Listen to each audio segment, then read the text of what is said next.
Next bamboo toilet paper, इसको भी देख लेते हैं। सबसे पहले हम इसका सर्च वॉल्यूम ग्राफ देख लेते हैं।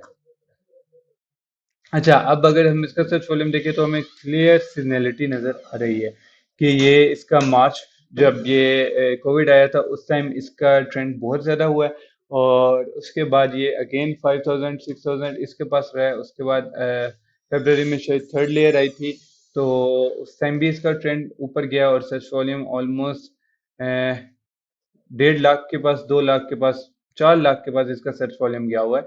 और उसके बाद फिर से इसका सर्च वॉल्यूम कम होता गया, कम होता गया।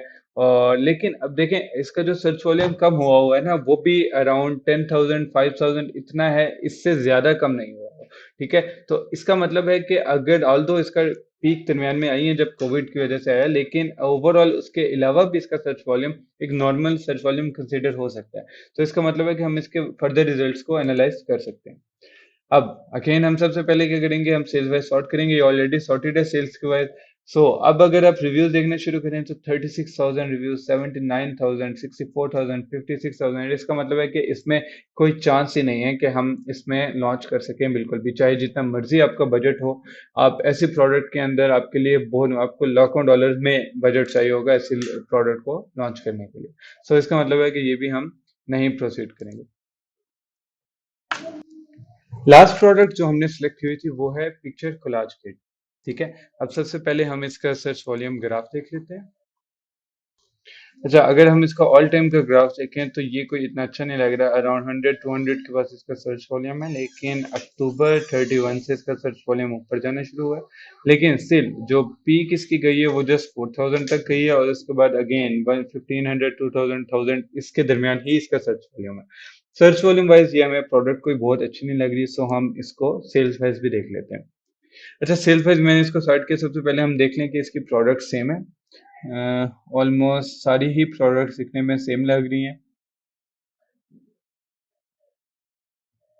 सो हम क्या करते हैं, हम इसको सेल्स वाइज सॉर्ट कर लेते हैं और अब हम इसकी सेल देखते हैं। अब जो टॉप सेलर है वो 1400 की सेल्स कर रहा है, और उसके जो रिव्यूज हैं वो 300 है। सेकंड नंबर पे 85 रिव्यूज वाला बंदा बैठा हुआ है जो 1371 यूनिट सेल कर रहा है मंथली। थर्ड नंबर पे 1230 यूनिट्स वो सेल कर रहा है और उसकी 250 रिव्यूज हैं। इसका मतलब है कि जो टॉप सेलर्स को देखे हमें ये तो आइडिया हो गया कि इसमें स्पेस तो न्यू सेलर के लिए अवेलेबल है। इसके एवरेज रिव्यूज भी बहुत कम है, इसकी सेल्स भी अच्छी हैं, रेवेन्यू भी अच्छा है। सेट्स वाइज तो ये प्रोडक्ट अच्छी लग रही है। सो हम क्या करते हैं कि हम इसका एक यूनिट न्यू टैब में ओपन कर लेते हैं ताकि हम इसकी प्रॉफिटेबिलिटी वगैरह देख सकें। अब जो मुझे देखने में, सामने देखने में एक प्रॉब्लम नजर आ रहा है, वो ये डिजाइन है। ठीक है, अब ये डिजाइन ऑलमोस्ट सारे सेलर्स के डिफरेंट हैं। ठीक है, और ये मेक श्योर करेंगे कि आपकी सेल आती हैं या नहीं। अगर आपकी प्रोडक्ट के डिजाइन्स अच्छे नहीं होते, अगर वो बायर्स को अच्छे नहीं लगते, कस्टमर्स को अच्छे नहीं लगते, तो इसका मतलब है कि आपकी प्रोडक्ट के ऊपर सेल्स नहीं आएंगी। सो ये एक काफी बड़ा पैरामीटर है जिसको हमें डेफिनेटली कंसिडर करना पड़ेगा। लेकिन हम एक बार पहले इसकी प्रॉफिटेबिलिटी वगैरह देख लेते हैं।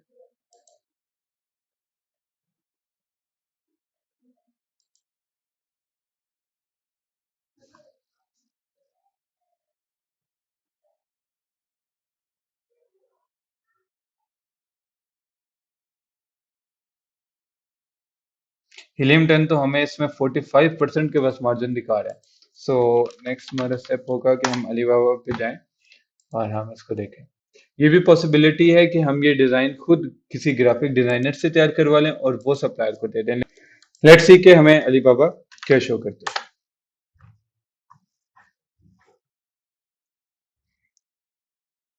अच्छा देखें, जो टॉप पे ही सप्लायर आ रहा है वो वेरीफाइड सप्लायर है। 5 इयर्स, 5 इयर्स का उसका एक्सपीरियंस है। ये चीजें मैं सोर्सिंग में डिस्कस करूंगा। अभी जस्ट हम एक इनिशियल रेट के लिए हम इसको न्यू टैब में ओपन कर लेते हैं। अच्छा, अब इसके पास देखें जो प्राइस आ रही है वो 1000 सेट्स की 2.29, 1000 प्लस की 1.93। सो इसका मतलब है कि जो हीलियम 10 ने अब हमारी जो प्राइस यहाँ पे ली हुई है वो $4.5 $4.5 दी हुई थी। तो इसका मतलब है कि जो हिलियमटन ने प्रॉफिटेबिलिटी कैलकुलेट की हुई है वो ठीक की हुई है। अगर हमें ये 2.5 के बाद शिपिंग मिला के 4.5 में भी पड़ती है तो भी हमारे पास यही मार्जिन बनेगा जो हिलियमटन हमें शो कर रहा है। इसका मतलब है कि स्टेट वाइज ये बहुत अच्छी प्रोडक्ट है। लेकिन अगेन हमें इसका गूगल ट्रेंड कंफर्म करना पड़ेगा, हमें इसके फर्दर कीवर्ड्स निकाल के कीवर्ड रिसर्च करके हमें डिफरेंट कीवर्ड्स देखने हैं कि इसके कितने कीवर्ड्स हैं, क्योंकि कीवर्ड्स बहुत इंपॉर्टेंट रोल प्ले करते हैं। जितने ज़्यादा कीवर्ड्स आपके प्रोडक्ट के होते हैं उतने ज़्यादा पॉसिबिलिटी, उतना ज़्यादा प्रोडक्ट ईजी होती है पीपीसी के थ्रू रैंक करना। ठीक है, सो कीवर्ड रिसर्च बहुत इंपॉर्टेंट है, वो हम करके इस प्रोडक्ट को फाइनल कर सकते हैं। सो इवेल्युएशन में इतना ही, और नेक्स्ट मॉड्यूल में हम मिलते हैं सोर्सिंग में। Thank you.